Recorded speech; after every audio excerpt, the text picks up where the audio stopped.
চ্যানেলটিতে নতুন হলে অবশ্যই তোমরা সাবস্ক্রাইব করে বেল আইকনটি বাজিয়ে দিও। রেলের সমস্ত গুরুত্বপূর্ণ এবং সঠিক ইনফরমেশন সর্বপ্রথম তোমরা কিন্তু এই ইউটিউব চ্যানেলে পেয়ে যাবে। তো আমরা আজকের এই ভিডিওতে আলোচনা করব 3-4টা পয়েন্ট। তার মধ্যে প্রথম পয়েন্ট হলো আরআরবির গ্রুপ ডির কোর্টের রায় কার পক্ষে যেতে চলেছে, মাধ্যমিক না আইটিআই।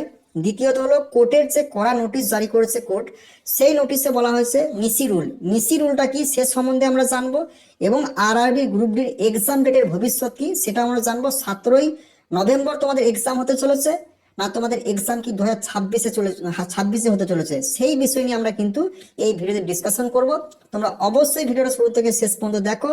তোমরা যারা মাধ্যমিক পাস এবং আইটিআই পাস দুজনেই দেখো, এবং তোমাদের মতামত কিন্তু অবশ্যই কমেন্ট বক্সে জানাতে ভুলবে না।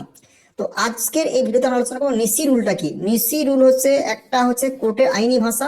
সেখানে পরিষ্কার নিসি রুলে একদম নোটিশ জারি করে বলে দেওয়া হয়েছে আরআরবির তরফ থেকে। এখানে প্রথম কথা, তোমাদের যে এক্সাম ডেটটা পিছিয়ে যাচ্ছে তার দায়ী হচ্ছে আরআরবি বোর্ড। তোমাদের যে এক্সাম ডেটটা পিছিয়েছে বা কোর্টের ফাইসলা দেওয়া হয়নি, এর কারণ হলো প্রথম হচ্ছে আরআরবি বোর্ড। কারণ আরআরবি বোর্ডের কাছে সঠিক তথ্য বা সঠিক প্রমাণ না থাকার জন্য তারা যে ডেটে তোমাদের কোর্ট কেস ছিল সেই ডেটে তারা প্রেজেন্ট দিচ্ছে না। যদি বা প্রেজেন্ট দিয়েছে সেই ডেটে তারা ঠিকঠাক জবাব দিতে পারছে না। এর জন্যই কিন্তু আরআরবির গ্রুপ ডির এক্সামটা পিছিয়ে যাচ্ছে। আরআরবির গ্রুপ ডির এক্সামটা পিছিয়ে যাওয়ার মূল কারণ হচ্ছে আরআরবি বোর্ড। কারণ আরআরবি বোর্ড তাদের সঠিক তথ্য কিন্তু প্রমাণ করতে পারছে না কোর্টের কাছে। আইটিআই কিন্তু প্রত্যেকটা ডেটেই কিন্তু অ্যাটেন্ড ছিল, তারা তাদের সঠিক তথ্য প্রমাণ করে দিচ্ছে, তাদের কাছে সঠিক তথ্য আছে। শুধু আরআরবি বোর্ড যে মাধ্যমিকের পক্ষে আছে, মাধ্যমিকের তরফ থেকে তাদের কোনো কিছু আইনি তথ্য কিন্তু কিছুই নেই। সেজন্য কিন্তু কোর্টের তরফ থেকে নিসি রুল জারি করে দিয়েছে। নিসি রুলটা কি? নিসি রুলটা হলো যে এটা হচ্ছে একটা আইনি ভাষা। যদি কোর্ট জানিয়েছে আরআরবি বোর্ডকে, আরআরবি বোর্ডকে বলেছে যদি তুমি তোমার পক্ষের সঠিক তথ্য প্রমাণ করতে না পারো, তাহলে বিপক্ষ অর্থাৎ আইটিআই এর পক্ষে কিন্তু ফাইসালা আমরা খুব তাড়াতাড়ি দিয়ে দেব, এবং নতুন করে আইটিআই এর ফর্ম ফিল আপ করে তোমাদেরকে কিন্তু আইটিআই স্টুডেন্টের এক্সাম কন্ডাক্ট করাতে হবে। এটা হচ্ছে নিসি রুলের মানে। তো কোর্টে যে নিসি রুলটা দিয়েছে তোমরা বুঝতেই পারছো। যদি যদি তোমাদের সঠিক তথ্য প্রমাণ করতে না পারে কোর্টের কাছে আরআরবি বোর্ড, বা আরআরবি বোর্ড যদি এই ভুলটা স্বীকার করে নেয়, যদি কোনো আমাদের এটা ভুল হয়ে গিয়েছে, আমরা পরের বার থেকে যে এক্সামটা কন্ডাক্ট করাবো সেটা শুধু আইটিআই থাকবে, তা এই একটা প্রসেস আছে। তাছাড়া কিন্তু কোনো প্রসেস আমি দেখছি না।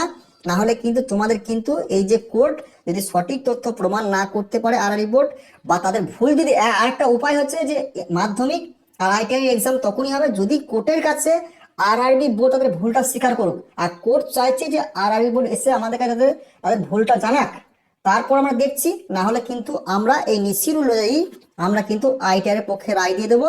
আর নতুন করে আইটিআই এর ফর্ম ফিল আপ করে এক্সাম কিন্তু আইটিআই এর তরফ থেকে কন্ডাক্ট করাতে হবে। এটা হচ্ছে নিসি রুলের মানে।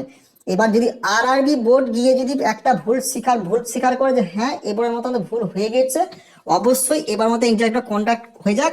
নেক্সট ইয়ার যখন আসবে তখন কিন্তু আইটিআই থাকবে, সেখানে মাধ্যমিক কিন্তু থাকবে না। এই একটা প্রসেস। না হলে কিন্তু তোমাদের যদি আরআরবি বোর্ড যদি তোমাদের যদি দেখা না করে বা তোমার উপস্থিত না থাকে যেদিন ডেট থাকবে, তাহলে কিন্তু তোমাদের নিশ্চিত রুল অনুযায়ী তোমাদের কিন্তু আইটিআই এর পক্ষে হাইকোর্ট রায় দিয়ে দেবে। আইটিআই এর পক্ষে রায় দিলে যারা মাধ্যমিকের ফর্ম ফিল আপ করেছো তোমরা কিন্তু এক্সাম দিতে পারবে না, তোমাদের কিন্তু ক্যান্সেল হয়ে যাবে।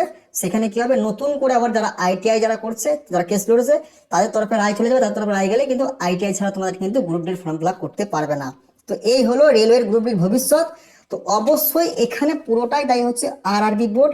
যে সমস্ত ডেটগুলো দেওয়া হয়েছিল না, সেই ডেটে কিন্তু এরা হয় ঠিকঠাক উপস্থিত হয়নি, নাহলে গিয়েছে জবাব দিতে পারেনি। তো অবশ্যই এখানে একটা কথাই বলবো, আরআরবি বোর্ডকে গিয়ে হয় স্বীকার করতে হবে, নাহলে কিন্তু তথ্য প্রমাণ করতে হবে। নাহলে মাধ্যমিক পাশের পক্ষে কিন্তু রায় যাবে না।